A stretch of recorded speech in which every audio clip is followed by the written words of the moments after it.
오늘 특별히 2주간은 우리가 전국적으로 우리 개신교가 함께 부활주일로 지키는 그런 부활주일입니다.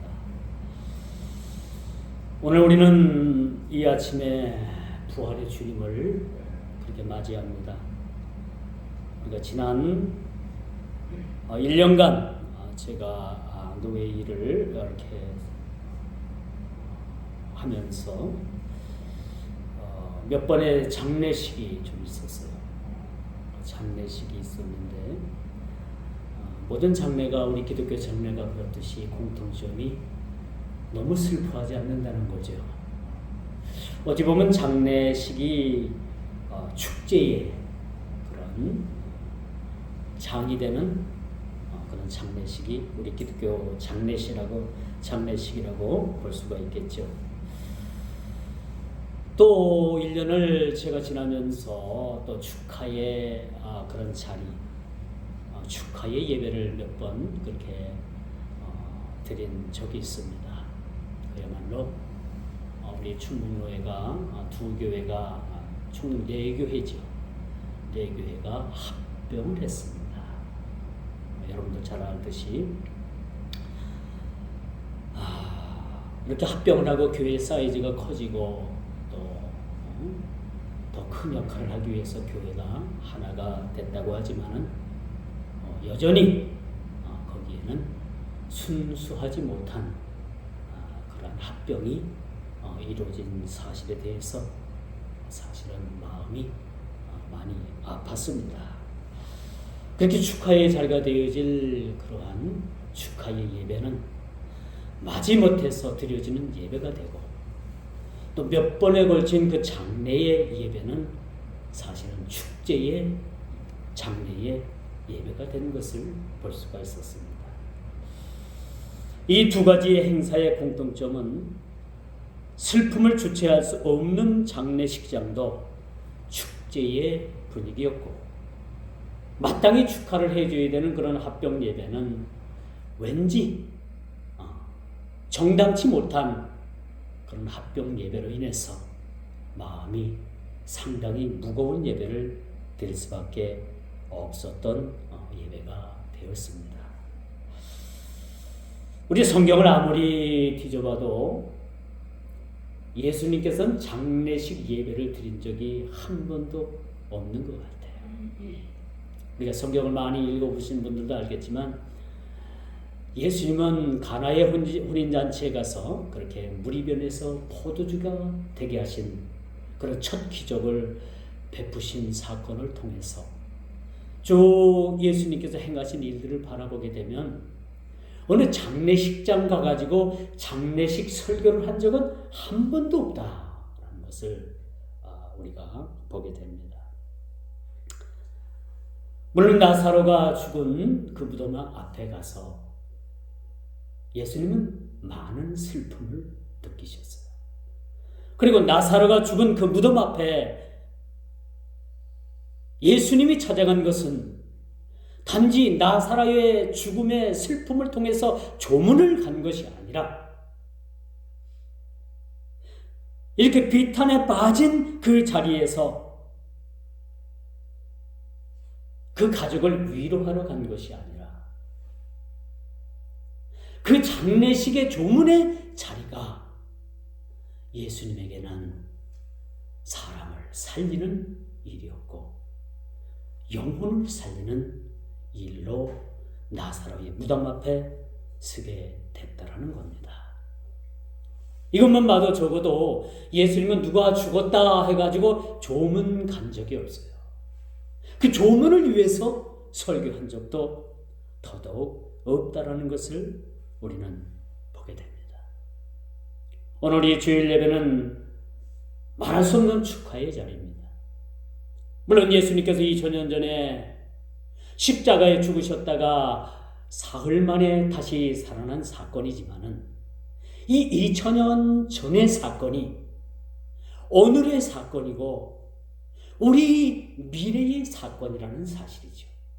이것이 성경을 보는 통시적 안목으로 볼 수 있는 그러한 사건입니다. 그래서 주님의 죽으심과 부활은 과거의 일이지만 현재의 일이고 우리의 신앙에 있어서 이것이 미래지향적인 일이다. 통시적인 사건이다. 라고 그렇게 말씀을 드릴 수가 있는 겁니다. 왜 주님께서 부활하셨을까요? 그것은 저와 여러분들을 그 사망의 권세에서, 그 죽음의 권세에서 우리를 구원하시기 위해서 우리의 부활의 첫 열매가 되셨다는 겁니다.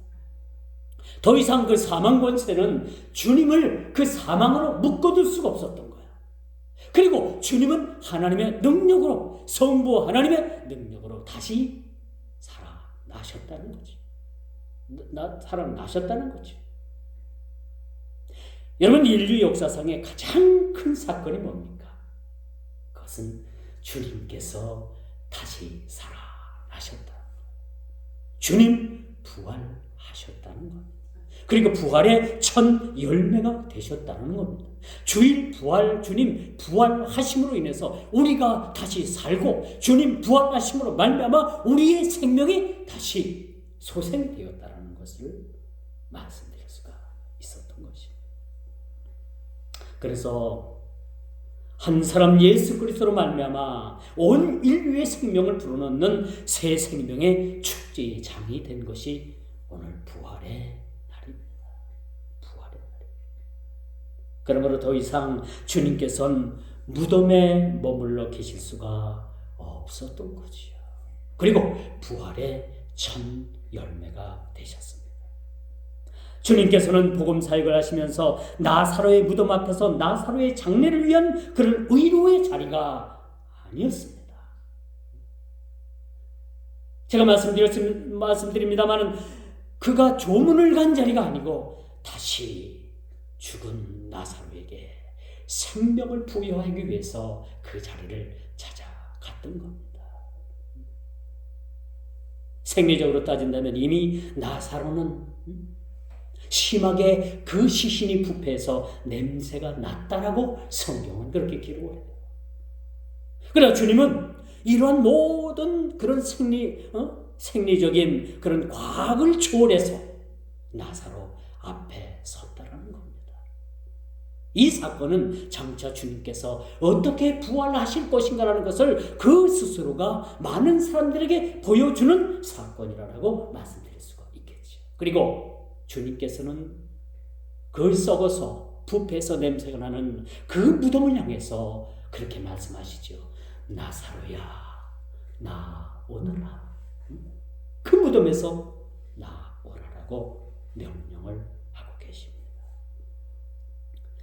주님은 나사로의 장례를 부활의 자리로, 생명의 자리로 바꿔주신 분입니다. 오늘 부활주의 의미도 마찬가지입니다. 우리가 1년에 한 번 지켜지는 그런 부활절의 의미로 생각하기보다는 우리의 신앙의 날마다 이 부활에 기초한, 부활에 근거한 그런 믿음의 신앙으로서 우리가 날마다 주님의 소망의, 그 부활의 소망을 품는 것이 우리 성도들의 그러한 신앙의 근간이 되어야 되겠다라는 것입니다. 주님께서는 장례식장에 집도를 한 번도 하시질 않았습니다. 놀랍죠? 여러분, 사복음서를 아무리 찾아보고, 여러분 성경 문건 외에도 어떤 다른 문헌에도 한번 여러분 찾아보십시오. 주님께서 장례식장에 가서 설교하셨다는 말씀 없습니다. 장례식장, 죽은 자를 살리시는 역사를 우리 주님께서 그렇게 하셨다는 거죠. 자, 주님께서는 죽은 이들을 죽음에서 생명으로 모두를 살리셨기 때문에 장례식 설교를 할 필요가 없었다는 거죠. 주님께서 죽으시고 부활하시지 못했다면 아마도 많은 사람들이 그런 장례식 설교를 할 수밖에 없었을 거예요. 그러나 우리의 죽음은, 우리의 장례는 더 이상 슬픔을 위한 장례의 그런 행사가 아니라 축제의 장이 되는 그러한 장례의 문화가 우리 문화가 되어야 된다는 것을 우리가 보게 되는 것입니다. 여러분, 일반인들의 그 장례식을 가보고 뭐 우리가 일반인들 장례식도 갈 수 있잖아요. 그렇죠? 우리 친지나 이웃이나 또 예수를 믿지 않는 사람들에게는 우리가 가서 뭐 최소한 인사라도 해야 되니까 그거면 너무나도 많이 무거워요. 분위기가 너무나도 무겁습니다. 왜? 죽음으로써 그들은 시작돼서 죽음으로 그들은 심판을 받아야 되기 때문에 더 이상 그들에게는 부활의 소망이 없습니다. 더 이상 그들에게는 부활의 꿈을 꿀 수가 없습니다. 그러나 우리 기독교 장례식을 한번 가보십시오. 완전 축제장이 아닙니까? 축제장. 우리가 잠깐 부모님을 잃고 형제를 잃은 그런 슬픔이 잠시 잠깐이지만은 그 후에 오는 우리에게 평안함, 그 후에 우리에게 주어지는 그 부활의 소망을 통해서 우리가 그 장례식 내내 그런 기쁨을 유지할 수 있는 것은 주님께서 저와 여러분들을 위해서 부활해 주셨다는 그런 사건이 있기 때문이라는 것을 우리가 보게 되는 것입니다. 예수님께서 가시는 곳은 어디든지 살아나는 역사가 일어났습니다. 복음은 사람 살리는 거예요. 그렇죠? 이 복음의 본질이 뭡니까? 사람 살리는 겁니다. 그렇죠? 여러분 예전에 그 제자 훈련 받으면서 그렇죠? 제자 훈련의 모토가 뭡니까? 우리 토양을 갈아엎는 거예요. 우리가 새 사람 되는 겁니다. 여러분 예수를 믿게 되면 머리부터 발끝까지 우리가 전체가 바뀌는 겁니다. 왜 바뀌지 않을까요? 예수를 인격적으로 만나지 못하면 바뀌지 않습니다. 그러나 우리가 예수님을 인격적으로 만나게 되면 우리의 전 인격적인 삶이 바뀌는 겁니다. 우리 토양이 바뀌는 거예요. 그렇죠? 이게 제자 훈련의 모토가 되는 거예요. 바뀌는 겁니다. 우리의 아주 엉망 같은 그런 성질들이 아주 양순한 양 같은 모습으로 바뀌어지는 겁니다. 복음은 첫째 사람 살리는 겁니다. 예수님께서 왜 부활하셨을까요? 죄로 인해서 죽을 수밖에 없고 지금도 수많은 사람들이 보이진 않지만 그 지옥의 불구덩으로 떨어지는 사람들이 얼마나 이 지구상에 많은지 압니까? 태어나는 그런 새 생명도 있지만 그 주님을 믿지 않고 그 지옥의 불구덩이 속으로 떨어지는 그 불쌍한 영혼들이 얼마나 많은지 몰라요. 그래서 주님은 이 복음을 통해서 사람을 살리기 위해서 부활은 죽은 자를 살리기 위해서 주님께서 친히 모범이 되어주신 겁니다. 모범을 보여주신 겁니다. 그리고 영혼을 살리는데 그 목적이 있었다는 겁니다. 모든 종교는 나름대로 훌륭한 교리와 또 윤리를 갖고 있습니다. 사실은. 그러나 어느 정도 종교들은 인류에게 희망을 주었고 인간의 그런 삶을 향상시킨 것도 사실이에요. 종교가 이바지하는 것은 어느 정도 도덕적인 윤리적인 측면에서 아주 기여한 사실이 아주 큽니다. 그러나 여러분 부활을 그들은 말할 수 있는 종교가 되지 못합니다. 세상에 많은 종교들은 그런 도덕적인 것들, 윤리적인 것들을 어느 정도 우리 인간에게 그렇게 이바지한 사실이 있습니다. 그러나 그들에게는 그리스도 밖에 부활을 말할 수밖에 없는 그 사실에 대해서는 그들은 뭐야? 더 이상 그 세상 종교는 부활에 대해서 생명에 대해서 말할 수 없습니다. 이것이 차원이 다른 거예요. 우리 기독교는 종교의 테두리 안에 가둬둘 수가 없습니다. 세상 종교를 종교라고 합니다. 그러나 우리 기독교는 종교의 틀을 벗어난 위대하고도 세상 종교가 따라갈 수 없는 그러한 부활의 종교라는 사실 우리는 믿어 의심치 않게 되는 거죠. 그러므로 종교들은 아무리 좋은 도덕을 말하고 그리스도를 모방한다고 해도 부활만큼은 모방할 수가 없어요. 모든 걸 다 따라할 수는 있지만요. 세상 종교가 모든 걸 다 따라합니다. 그러나 부활만큼은 따라할 수가 없는 거예요. 부활만큼. 어디 세상 종교가 부활을 얘기합니까? 우리 기독교밖에 없는 거예요. 우리 기독교만이 부활의 여러분과 저가 증거자가 되고 증인이 될 뿐 아니라 부활을 논할 수 있는 생명의 그러한 종교라는 사실을 우리가 잊어서는 안 된다는 거지. 어느 비석에 13살 아이가 뇌종양으로 죽었대요. 13살 아이니까 아주 뭐 얼마나, 그렇죠? 꽃이 피지도 못하고 그렇게 꺾여진 상태니 이 어머니가 너무나도 슬픔과 비애에 빠져가지고 이 아이 비문에 이런 글귀를 써놨다고 합니다. 엄마 머리가 아파요 라는 제목으로 시작해서 이 비석에는 젊은 어머니의 고통이 그 비석 속에 그대로 담겨있대. 눈이 놓아도 아프지 않을 그 아이를 먼저 보낸 그 엄마의 마음, 어머니의 마음이 얼마나 그렇게 슬프겠습니까?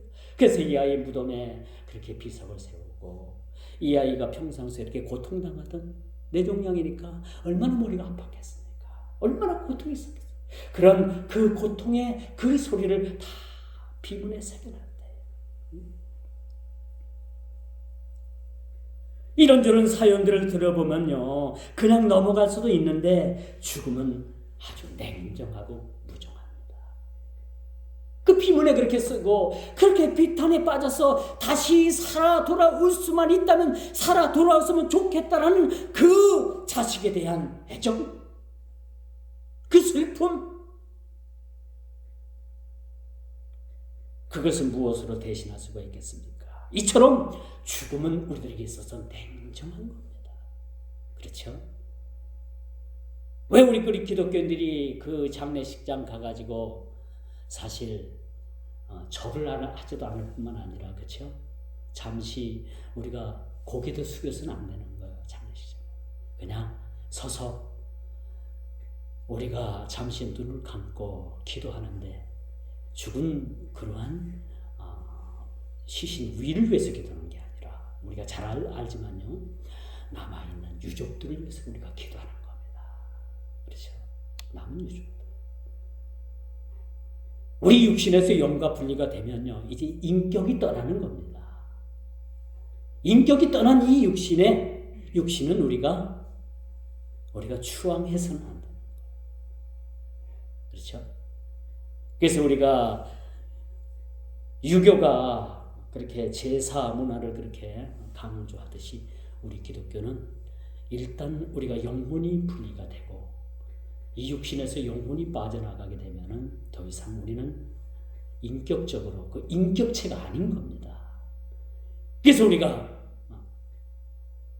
장례 가서도, 여러분 장례 때 우리가 참 조심해야 될 것들이 그런 것들이 있어요.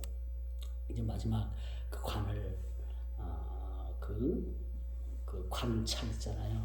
연구차에 딱 싣고 문 닫기 전에 전부 다 고인 떠나기 전에 뭐 인사를 하잖아요.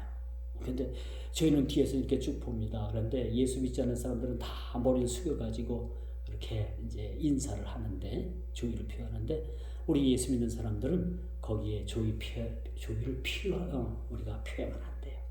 잠시 잠깐 눈을 감고 우리가 이 장례 일정을 잘 마치게 달라고 우리가 기도해야 합니다. 그런데 우리가 이제 장례식장도 가보면 어떤 목사님들도 무의식 중에 이렇게 고개를 숙이고 고인 떠나는데 우리가 묵념을 하는 거. 참 이거 우리가 좀 그렇죠. 그런 것들도 우리가 한번 생각해 볼 필요가 사실은 있습니다. 그래서 참 여러분, 이 죽음이라는 것은요, 그 위력이 대단한 거예요. 그렇죠? 근데 이 죽음을 이기시고 우리가 지옥으로 떨어져 죽어 지옥으로 떨어질 우리를 위해서 주님께서 부활의 첫 열매가 되셨다는 것은, 이것은 그 무엇으로도 우리가 설명할 수 없는 거예요. 과거로 이거 설명이 안 되는 거예요. 그 어떤 장수도요, 죽음의 방문을 받으면 달아날 수밖에 없습니다. 아무리 늠름한 장수고 용맹한 장수도 죽음이 그 앞에 찾아왔다고 하면은 그 장수도 그 죽음 앞에서 그렇게 도망가고 싶은 것이 그 인생, 그 사람의 마음이라는 거지. 죽음의 방문을 받으면 달아날 수밖에 없고, 한번 무덤 속으로 들어가게 되면 다시 살아나올 수 없는 것이 우리 인생입니다. 그러나 우리에겐 마지막 때가 되면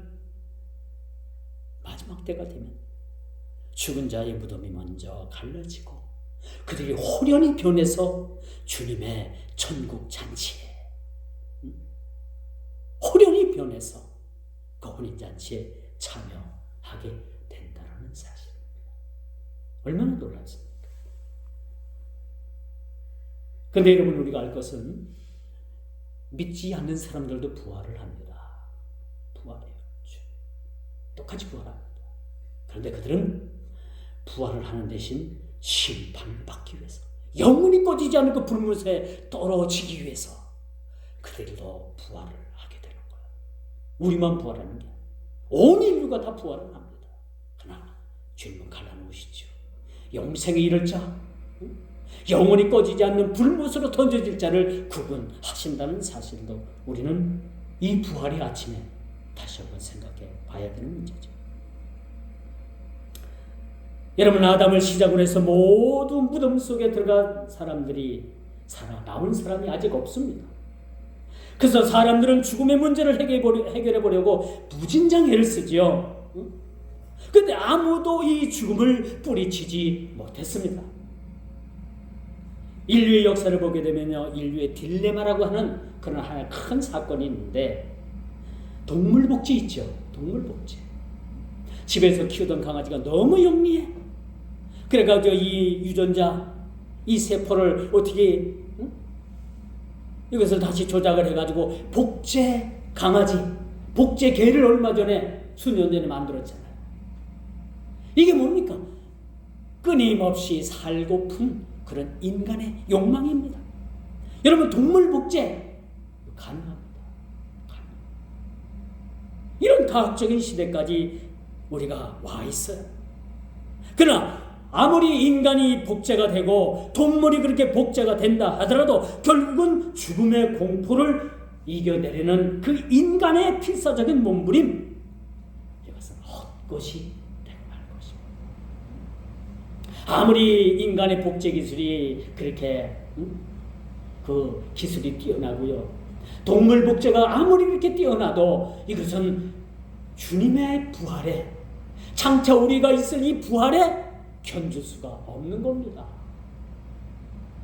그들은 잠시 과학을 가지고 그렇게 장난한 거예요.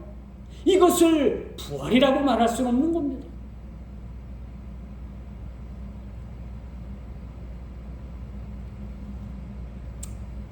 죽음은 무정할 정도로 인간의 끝을 보여주는 냉혹한 현실이라는 것을 우리는 이 부활주일에 다시 한번 생각해 봐야 합니다. 예수님은 요나의 비유를 들어서 당신의 부활을 예언하셨습니다. 너에게 보여줄 표적은 요나의 표적밖에 없다는 거죠. 왜? 그 요나의 표적을 통해서 내가 부활이요 생명이라는 것을 그렇게 증거해주고 있다는 겁니다. 이 말씀을 곡해해서 제가 시골교회에서 목회를 하는데, 어느 여집사님이 찾아와서 저에게 따지는, 목사님, 어떻게 예수님께서 보여줄 기적이 요나의 기적밖에 없습니까? 뭐 많은 기적들이 그 가나의 혼인잔치를 통해서 그렇게 기적을 베푸셨고, 갈릴리에서 예수님께서 그런 많은 병자들을 고치셨고 많은 기적과 이적을 행하셨는데 왜 그거 하나라고만 말씀하십니까? 틀리지 않습니까? 그래서 요나의 표적을 그렇게 예수님께서 말씀하신 것은 부활을 놓고 한 그런 기적의 이야기지, 전체적인 기적의 이야기를 놓고 한 것은 아니다. 요나가 어떤 사람입니까? 니느웨에 가서 하나님의 복음을 전하라고 했을 때 그는 니느웨 백성들이 너무나도 싫었어요. 그 니느웨 백성들은 누누이 이스라엘 백성들을 괴롭혔던 그런 족속이었습니다. 원수 같은 사람들이었어요. 요즘 말하면 일본과 한일 관계나 그런 관계라고 할까요? 그런 자들이 가서 어떻게 복음을 전합니까? 그래서 그는 배를 타고 니느웨로 가는 그런 배를 탄 것이 아니라 정반대로 가는 다시스로 가는 배를 타게 된 것이죠. 그리고 그는 바다 한가운데 던져졌을 뿐만 아니라 그 큰 물고기가 그를 삼켜서 그는 아주 죽음을 체험하는, 물고기 뱃속이 어떤 뱃속입니까? 거기서 솔직히 그는 지옥을 체험했다라고 해도 과언이 아닐 것이죠. 자, 그가 간절히 그 다음에 뉘우치자 요나를 그 물고기가 해변으로 와서 요나를 토해냅니다. 그곳이 바로 어디입니까? 니느웨 성이라는 거예요. 그쪽 방향이었던 거예요. 여러분, 예수님께서 십자가에서 죽으심은 죽음이 예수님을 삼켰습니다. 어떤 자유주의학자들은 예수님께서 죽으신 것이 아니라 잠시 기절했다는 기절설을 얘기합니다. 어떤 그런 학자들은 예수님께서 잠깐 주무셨다라고 하는 수면설을 그렇게 주장을 합니다. 그러나 아닙니다. 주님께서 십자가에 달리셔 죽으셨던 것은 물 한 방울 피 한 방울 다 쏟으시기까지 그 고통을 다 몸으로 체험하시고 진짜 죽으신 겁니다. 죽었어요.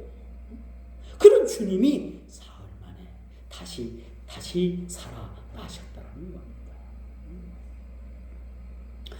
이렇게 예수님을 삼켰던 그 죽음, 십자가에 예수님은 온 인류의 죄를 다 뒤집어 쓰고 그 십자가에서 가장 처절한 그런 방법으로 그가 죽으셨다는 거예요.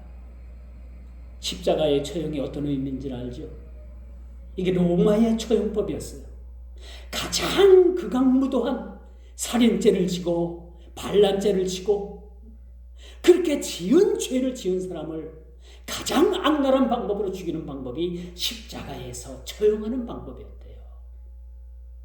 그런 방법으로 예수님께서 죽으셨다는 겁니다. 왜? 저와 여러분들의 죄 때문에. 좀 더 솔직히 표현한다면 내 아이의 죄 때문에. 여러분까지도 아니, 내 죄 때문에. 예수님께서 그렇게 나의 죄 때문에 몸 찢기시고 피 흘리시고 허리엔 창을 받으시고, 그렇죠? 예수님께서 그 한 병사가 예수님의 옆구리를 통해 가지고 그 심장이 그 창 끝에 탁 찔려 들어갈 때 그 심장에 마지막 남아있던 그 그 피가 쫙 분수처럼 퍼졌대요.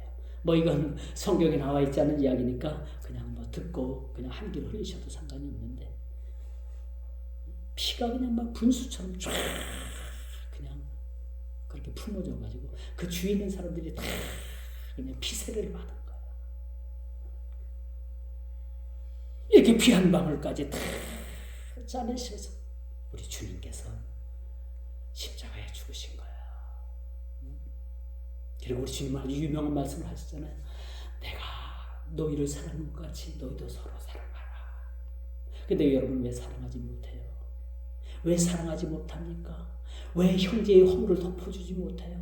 저도 허물이 있고 여러분들도 허물이 있는 사람들인데 왜 허물을 덮어주지 못하고 다 이걸 뭐 진실로 그 진실만 이야기하면 또 상관이 없어. 거기다 뭘 가미하고 자기 생각 다 집어넣고 해가지고 왜 사람 하나 죽이냐 말입니까? 그건 예수님의 뜻이 아니라는 겁니다. 요즘 사람들은 뭐 너무 사나워요. 이웃을 봐도 너무 사나워요. 말 한마디 잘못하면 여러분 얼마나 큰 그런 봉변을 당하는지 몰라요. 이런 싸나운 시대에 우리가 살아가고 있습니다. 그러나 주님 말씀하시죠. 내가 너희를 사랑한 것 같이 너희도 서로 사랑하라. 이 부활의 아침에 우리가 주님 말씀하십니다. 응? 내가 너희를 사랑한 것 같이 너희도 서로 사랑하라. 이렇게 말씀하십니다. 이제 더 이상 사망은요 예수 그리스도를 죽음 속에 가둬둘 수가 없었던 겁니다. 예수 그리스도께서는 그의 말씀대로 사흘 만에 죽음의 권세를 이기시고 부활하셨어요. 그리고 우리의 첫 열매가 되셨다는 겁니다. 주님의 부활의 의미는 우리 인생의 새로운 세상을 열어주셨어요. 어떤 성경학자가 그런 얘기를 해요. 우리 기독교 역사상에 부활이라는 것이 없었다면 기독교는 가장 슬픈 교회, 슬픈 그런 종교고, 부활이 없었다면 예수 그리스도는 인류 최대의 사기꾼이다. 죄송합니다. 이런 말 말씀드려서 이 비유로밖에 말씀드릴 수밖에 없었어서 부활이 없었더라면 인류 역사상의 가장 큰 사기꾼은 예수 그리스도였을 것이다 라고 그렇게 가정을 합니다만, 예수님은 부활하셨습니다. 그리고 새로운 세상이 열리고, 저희 교단에 그런 총회장을 지내셨던 한명수 목사님이 계셨습니다. 그분은 심한 그런 육체적인 질병으로 인해서 오늘날 했던 분이에요. 머지않아서 이제 하나님의 부름을 받고 이 세상을 그렇게 고할 상황이었는데, 그가 히스기야처럼 하나님 앞에 기도했든지 하나님께서 그를 다시 살려주셨어요. 건강을 회복시켜 주셨어요. 그리고 우리 교단의 총회장까지 하시게 만드셨어요. 그리고 그분이 쓴 책이 아주 유명한 책이 있습니다. 새로운 세상. 자기는 새로운 세상을 맞이한 거예요. 너무나도 하나님 앞에 감사해서, 다시 주신 생명에 대해서 감사해서 그가 책을 썼는데, 새로 보는 세상이라는 책자의 제목을 여러분 기억하시는지.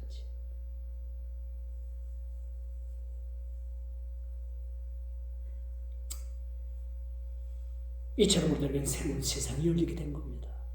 지금도 그런 새로운 세상을 통해서 저와 여러분들이 살아가고 있습니다. 이제 부활을 정의하자면, 죽음은 영원한 소멸도 영원한 이별이 아니라 생명에 이르게 하는 통로인 것입니다. 우리가 생명으로 우리가 넘어가는 통로가 부활이다 라는 것. 이 아침에 우리가 다시 한번 이 부활의 깊은 의미를 깨닫는 저와 여러분들이 되어야 될 것입니다. 이제 말씀의 결론을 맺습니다. 이제 부활을 통해서 우리들에게 천국은 좀 더 가까워졌습니다. 그렇죠? 멀리 생각되던 그런 천국이 이젠 우리의 이웃집이 되었습니다. 우리가 살다 보면 여러 가지 또한 형편상 그렇게 또 낙담할 일들도 있고 고통당하는 일도 있지만, 그래도 우리가 이런 것들을 잘 참아내고 지금까지 우리가 이 자리에 와 있다는 그 사실은 주님의 부활, 그 소망이 우리를 이끄시기 때문에 가능한 일이라 볼 수가 있습니다. 이젠 그곳에는 사랑하는 지인들도 있을 겁니다. 얼마나 가까운 곳입니까? 우리 모두에게 죽음은 정해져 있지만, 우리 모두는 죽음은 정해져 있지만, 장차 주님 그 오실 날에 우리가 호련히 변해서 가장 그렇게 빛나고 아름다운 세마포로 저희들이 탄장을 하고 신랑 대신 예수 그리스도를 우리가 맞이하게 될 것입니다. 우리들에게는 부활과 생명이 보증되어 있습니다. 우리가 이 부활의 날에, 이 부활주일에 단언코 말씀드릴 수 있는 것은 바로 그겁니다. 생명이 우리에게 보증되어 있다는 거야. 생명이. 더욱 빛나는 인생을 살아가게 될 그런 희망과 생명이 우리들에게 이제 내재되어 있다는 겁니다. 우리의 삶 속에 부활의 소망이 이미 들어와 있습니다. 자리 잡고 있습니다. 풍성해지고 있습니다. 날마다 새싹으로 움트고 이것이 자라서 열매를 맺고 꽃을 맺는 그런 단계에 와 있음을 우리가 느끼게 되는 것입니다. 이 부활의 아침에 우리가 다시 한번 부활의 큰 소망을 통해서 온전히 우리가 부활하신 주님께 영광을 올려드리는 우리 모두가 다 되기를 주님의 이름으로 축원하면서 말씀을 맺도록 하겠습니다. 기도합니다. 주님 감사합니다. 오늘도 이 부활주의를 맞이하여서 다시 한번 주님의 부활이 우리의 부활이고 주님 부활의 소망이 우리의 소망되게 하심을 참으로 감사함을 드립니다. 우리가 사는 날 동안 주님 앞에 서는 날 동안에 우리가 주님의 소망의 부활을 품고 이 세상을 하나님 나라를 확장하는데 우리 모두를 하나님 귀한 하나님의 도구로 사용하여 주옵소서. 이 부활을 통해서 우리가 다시 한번 주님의 이 부활을 다시 한번 축하하는 자리가 되게 하여 주옵소서. 예수님의 이름으로 기도드리옵나이다.